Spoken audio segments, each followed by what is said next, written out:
Welcome back, guys, to another episode of the Risk Takers Podcast presented by HYM Enterprises. I'm your host, Harold Matos. This is a show where we feature esteemed business leaders as they provide us insights into their business and personal journey. Please like, share, and subscribe to get a weekly dose of your motivation and inspiration. So, today, we have the distant pleasure of welcoming Major Kevin Anderson, the esteemed mayor of Fort Myers. Mayor Anderson has been a dedicated public servant for numerous years, and under his leadership, Fort Myers has seen significant growth and development. We're excited to delve into his vision for the future of our city. Welcome to the Risk Takers Podcast, Mayor. Thank you, Harold. It's my pleasure. Yeah, it's a pleasure, man. So we're coming off fresh of or entering holiday season. You were telling me that you just spent some time with your family. So how was that? How was that mini break from saving the city? It's always enjoyable to go spend time with the family. We were blessed this year to become grandparents, and so we got a 7-month-old granddaughter, and it was really a great Thanksgiving. Okay, congrats. All right, so you say you were on the other coast of Florida, but obviously you're a mayor here in Fort Myers. So what's your connection to Southwest Florida, and what makes this area special to you? So I grew up originally in Bridgeport, Connecticut. Our family slowly started to migrate down here. When I graduated from high school, I went right in the Army to be a military policeman because I wanted to go in law enforcement. When I got out, I realized the opportunities down here were greater than up in Connecticut. And I think, like, for one position, you were getting hundreds of applicants. Here, there was 20 applicants for 4 positions. So the odds are a little bit more favorable. So I followed my family down here and established residency here in 1979.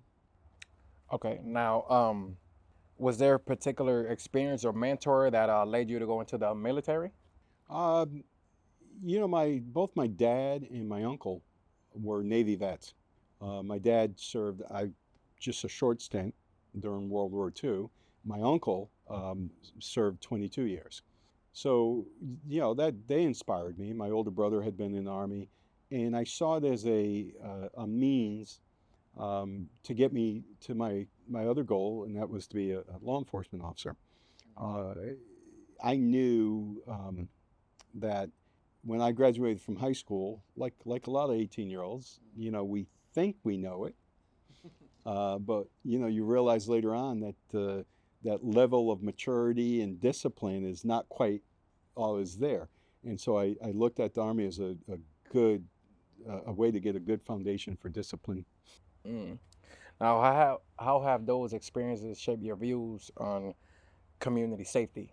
Well, obviously, I recognize that the number one job a city or a county can do is to provide public safety, because you can have everything else in place. You can have great schools, you can have great shopping, great parks, but if the city's not safe, you want to make sure it's a place that people feel comfortable about raising their families and conducting business and living and playing. So obviously, military came first, Yes.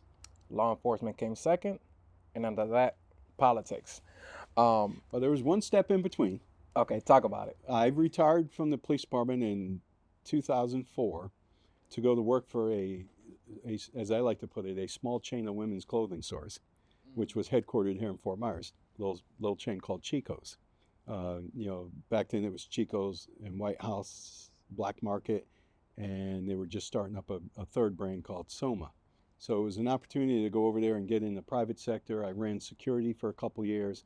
Then they moved me into headquarters operations. I stayed there 15 years, and it gave me a different perspective on things. Working in the private sector, very much different than the public sector.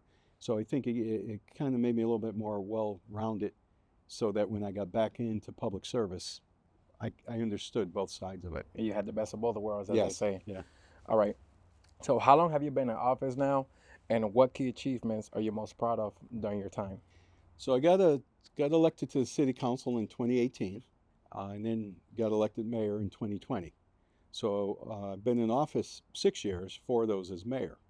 I think, believe it or not, one of my biggest accomplishments caused so many other accomplishments.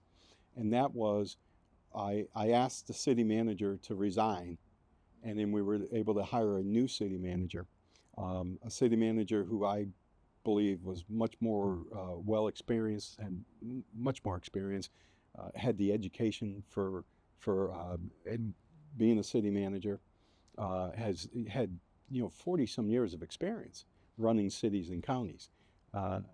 That made the difference right there. Having a professional city manager who really was business minded, level headed, and would make decisions that were best for the city.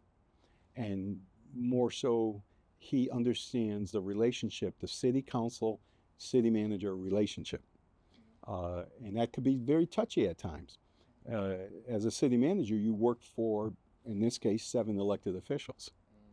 And 7 elected officials who don't always agree on things.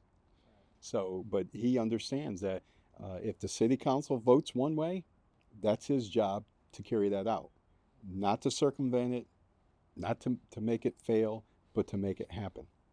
So with that came a really big accomplishment, and that was restoring water integrity to our water system. Yeah.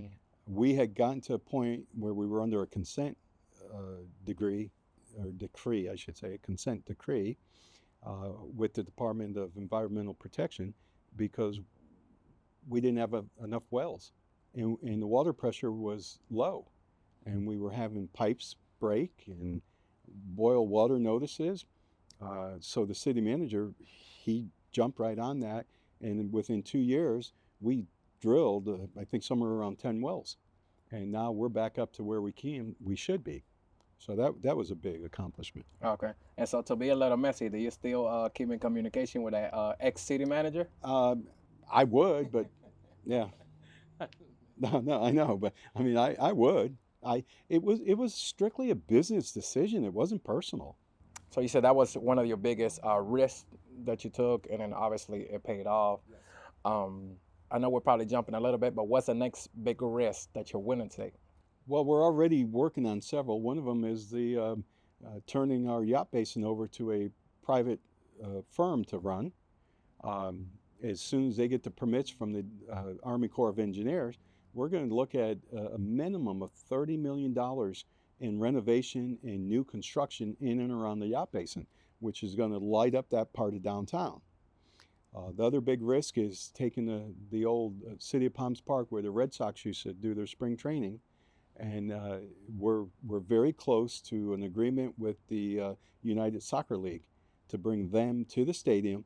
That's going to call for probably $40 million worth of renovation and hundreds of millions of dollars of development in and around the stadium. Right. When can we expect that project to be done? Well, it all depends on the permits for the yacht basin. And even when they get the permits, you're going to see at least 18 months to 2 years before that project's done. We're hoping the first quarter of 25 to sign the agreement, and then we'll see by mid-year, hopefully we'll start seeing activity at the stadium. I'm sure folks in Southwest Florida are looking forward to it. So it's going to make a big difference, because that area where the stadium has been designated as Midtown, and it's been slated for redevelopment for years, and nothing has happened. Well, now we're starting to see things happen. The city owns the old Newspress site at the corner of Martin Luther King and Fowler Street. We're hoping in January we're going to sign an agreement for development there that will be several $100 million worth of development as well. What are they looking to do there? Office space, a hotel, a grocery store, apartments, retail. Right in that corner? Yeah. Oh, wow. And so now you've almost got the two corners, caddy corners, being developed. We already have an apartment project going in right there by the fire station, Montage. It's going to be somewhere 300 units. So we should now see Midtown, which goes from Martin Luther King south to Edison. And then on the west, it's bordered by 41, and then on the east, bordered by Evans Avenue. So you should see that area start to develop, including our new police headquarters at Fowler and Market. Yeah. Talking about knowing your area. All right. So switching gears back into politics. Okay. So obviously it's election year. Not everybody was a fan favorite or of either one of the presidents or either of the presidents. So for the folks who aren't in favor of the presidential candidates, why is it important for still vote for city officials like a commissioner, a senator, a mayor? Well, especially at this level, because this is where politics is closest to the people. All right. I run into people in the grocery store, in church, shopping, downtown. Everywhere I go, I run into people and have conversations. I could be out on a walk in the morning or riding bikes.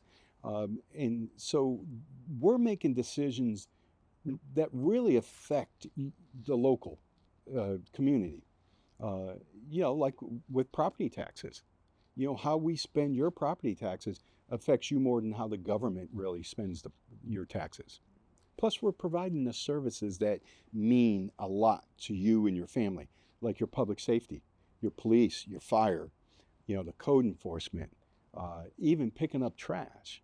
And if you don't think that's an important service to provide, let them not do their job for a week or two. Oh yeah, I know what it's like when trash is not getting picked up the day after Thanksgiving, Yes, yes. or that Monday of Labor Day or Memorial Day. If it sits there too long, you've got a problem with odor, with rats, with flies. I mean, The whole nine. yep, not a good thing. All right. Talking about the community, why should people of the community go to these public council meetings? If they truly care about their community and they want to have input in shaping the community, that's the best way to do it. To watch your elected officials, your representatives, watch them in action and learn and try to understand. And instead of just constantly, complaining, get involved and make a difference. Oh, Okay. All right. So here come some of the heavy hitting questions. So we got to ask them. That's all right. All right. Building trust between law enforcement and community is crucial. What specific steps are you taking to foster that relationship and ensure everyone feels heard and safe? So let me start by saying some 12 years ago, probably, we were the 17th most dangerous city of our size in the country. And the reason for that was there wasn't that trust, that confidence. And so people would not interact with the police. Even though they had serious crime happening outside their doors, they didn't want to be involved. Now we're the third safest city of our size. And it took a lot of years. It took an investment of officers out in the community trying to build those relationships. It took an investment of technology, community policing. We now have a police department, I think, that fully understands it's not an us versus them situation.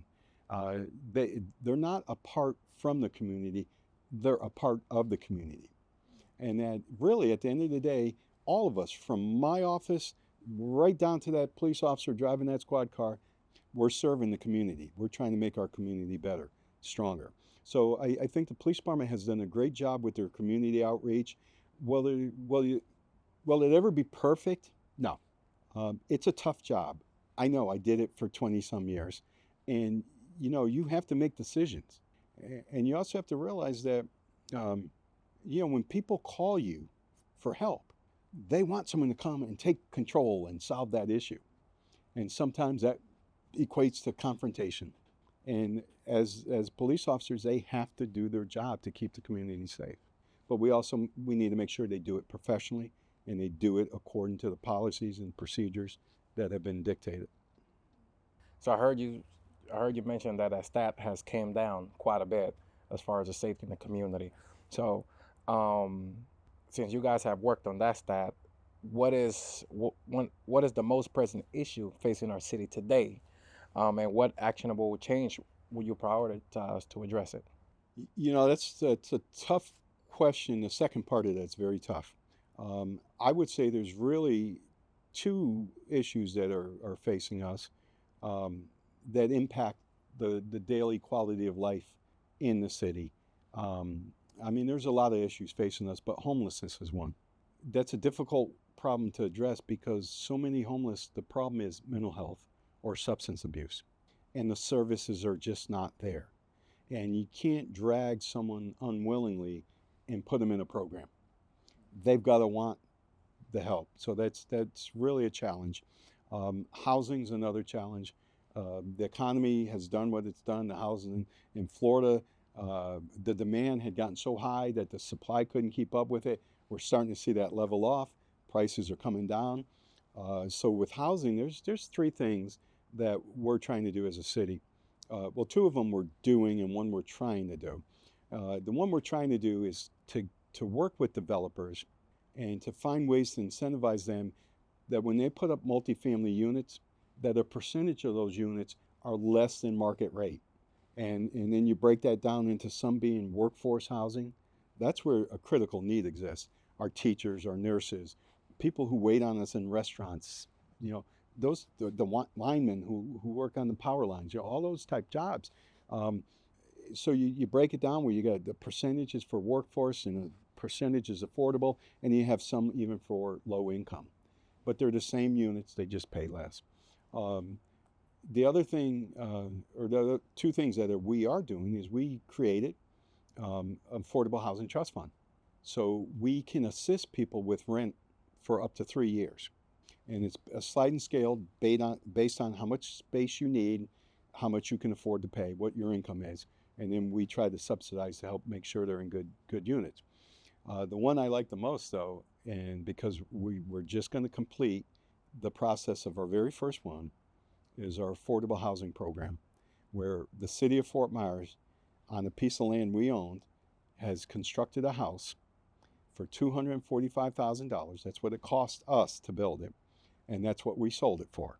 But what's really great, and I believe that she's a single mother with a young son.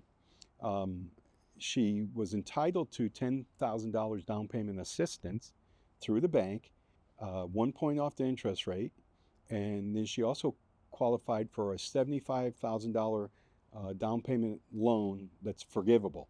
So basically, she is mortgaging a house that's costing her $245,000. She's mortgaging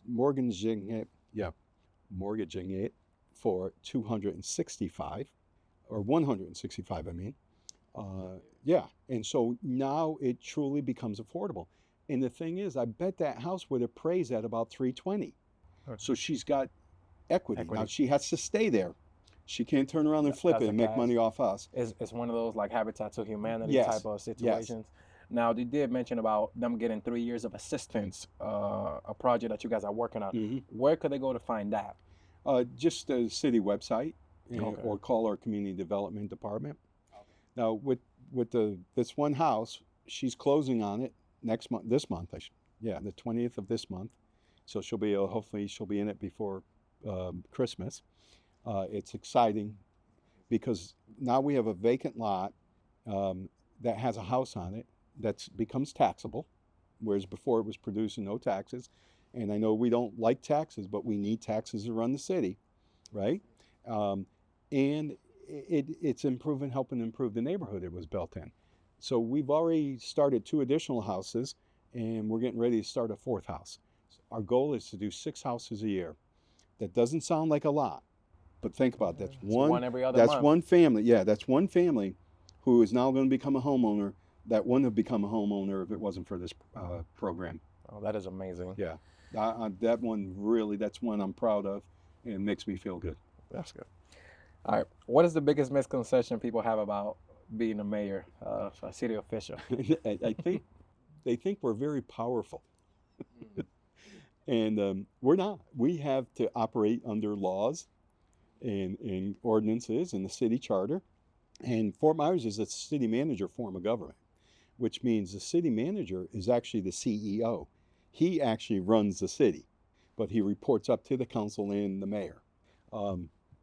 So, the police department, the fire department, all the city departments report up to the city manager. So I can't tell a city employee to do something. I can ask them to do something, but I can't direct them to. If I need them directed to do something, I have to go through the city manager, and he's responsible for their performance, so it makes sense. And then, of course, the city attorney also reports to the council and the mayor, and all of his staff reports to him. And again, we can't interfere with how he does his business. We can certainly ask for things. We can direct the city manager, but by charter, it's his decision. We basically, what the mayor and the city council does is we set policy and we approve the budget, which is important. 100%. Yeah. All right. How do you hope your leadership will impact future generations in the city? I hope that I have inspired people, especially young people, to get involved. And people of all ages to say, you know what, you can make a difference. It's a tough job. You become a target. You know, people say nasty things about you and accuse you of all kinds of things, but you have to have thick skin, and you have to just, a good leader, I think, has a strong backbone and can make a hard decision and stand by it and justify their decision. Okay. 4 years being a mayor, correct? Mm-hmm. What was your toughest year? Or what was your most challenging year being a mayor? Oh, well, the first year was challenging because we went through the whole city manager, replacing the city manager. And then the water issue surfaced, which was a really, really serious issue. And in the second year, we went through losing, I believe, second or third year, I think we lost our police chief. He passed away.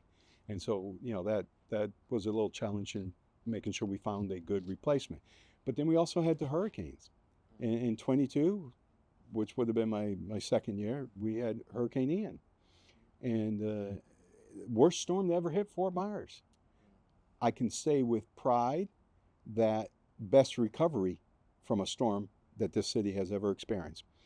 And while people thank me and they want to give me credit, I have to give credit to the city manager, the fire chief, and all of the staff, because they're the ones who got out there and made things happen. And I remember saying to the city manager after the hurricane, I says, we have an opportunity. And I said that with a smile on my face.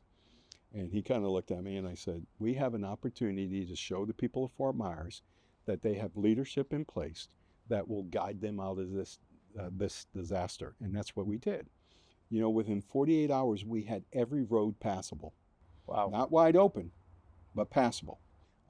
Within the first 12 hours of the storm passing, the fire department did over closewards of 100 rescues. And then our police department, they were out there ensuring our streets were safe. We didn't have one incident of looting after Hurricane Ian or after any of the storms. How much were you in contact with Governor DeSantis when the storm had passed? He called the day before the storm hit, and he said, you let me know what we can do. We're here for you. And he was boots on the ground. And he told Florida Department of Transportation, the 2 roads that were washed out, he said, get them fixed and get them fixed fast. And they were. They had the roads open within days. They're still under repair, but at least they were passable so people could get to their homes and see what they're dealing with. And, the other thing that I thought the city handled very well was the debris pickup. And especially in downtown where you had a lot of the restaurants putting food out there, which, it's not good to sit out in the sun. It becomes a health issue. But they did a really good job of picking up the debris. And I think psychologically that was important to people. Because can you imagine everything you worked for your entire life sitting out by the curb, ruined? Yeah. And every day that goes by, you're walking by that pile and you still have to look at it. It does something to you. Yeah, so I think that was important to get the debris picked up, and so people could say, okay, we can get on with our lives. We're going to get through this. Now, I know it's 2 different hurricanes that hit between the one in 2017. I don't know if you were here for Irma. Yeah, I wasn't in office, but I was here. And then the one in 2022.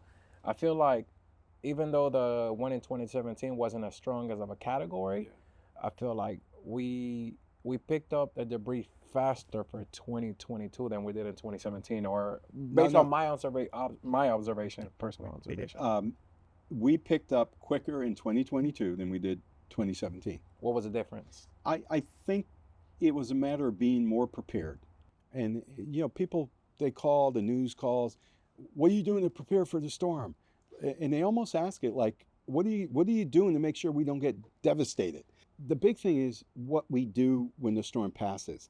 And we jumped out there, like I said, we were out there immediately doing our jobs to restore the city, including picking up the debris and having a contract and having a debris hauling company on call and ready to respond, I think makes a difference too.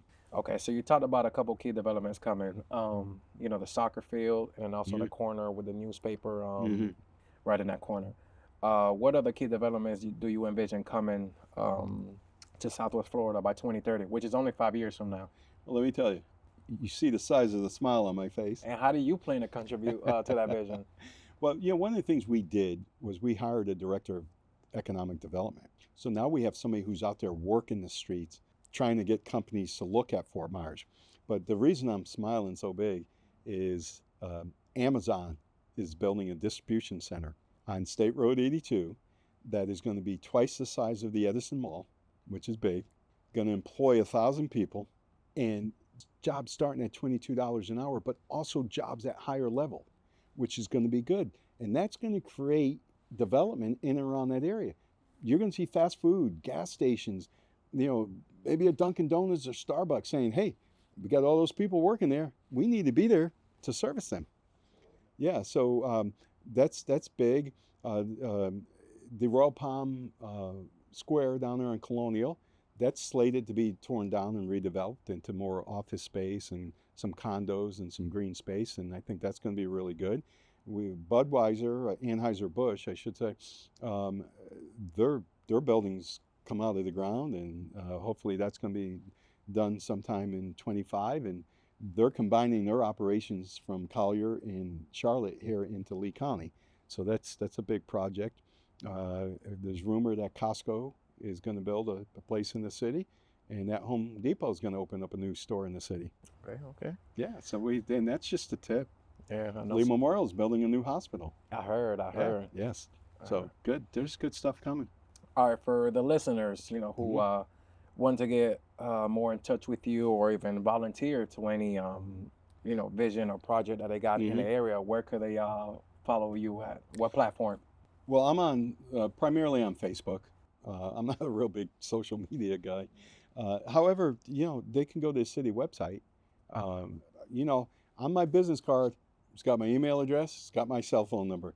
And I have promised the people of Fort Myers to be accessible, to be responsive, and to be transparent. So I do return phone calls, I do answer emails, and I do try to help people when they have problems. I don't care how small they are. If you've got a big pothole in front of your house, that seems insignificant to what we're facing as a city. But to you, that's your crisis.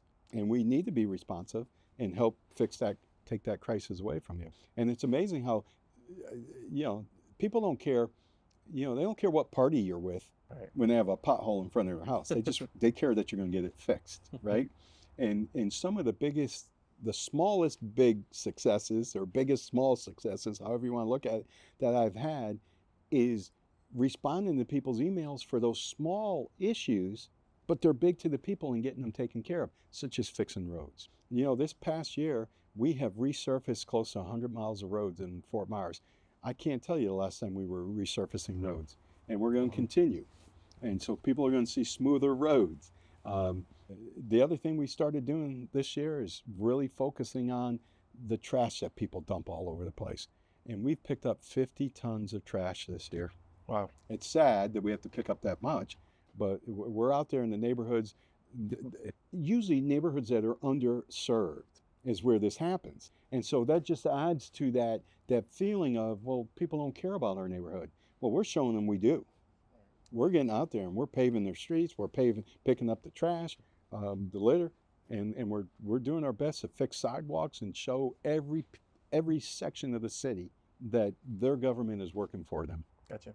I know, I don't know if this ties into you, but I know we had an issue for a while with bus driver situations.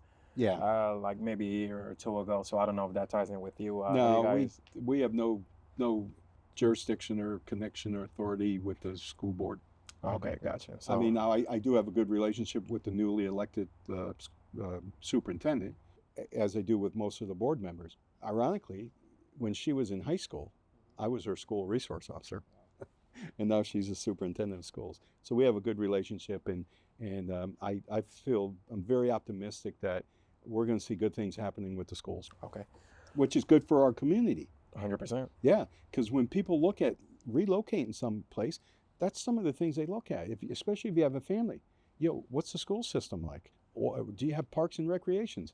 Which, by the way, the voters of Fort Myers, 2-1, 67%, voted a general obligation bond referendum for $75 million for parks and recreation. So you're going to start seeing more green space. We're going to probably bring on over 100 acres of green space. We're going to renovate existing facilities and create new recreational facilities, that's another thing that's important to people when they're moving a family to an area. Culture, parks, all of that. They'll love to see it. All right, before we let you go, what's one piece of advice that you got for an aspiring risk taker? Your biggest risk takers are usually your most successful people. Don't be afraid of failure. Failure is a great instructor, a great teacher. We learn from failure. And Thomas Edison's a perfect example. In trying to perfect the filament for the light bulb, he failed 10,000 times. But he'll tell you, I didn't fail 10,000 times. I learned 10,000 ways not to do it. And just look at the technology that has evolved from somebody trying to do this, and all of a sudden it winds up becoming this and a great thing. I mean, take that risk. And especially if you're young, take that risk, because the younger you are, the easier it is to bounce back. As you get older and you're closer to retiring, and you take a risk and fail big, it could ruin the rest of your life, of course. But be prudent about the risk, obviously, but don't be afraid. Believe in yourself.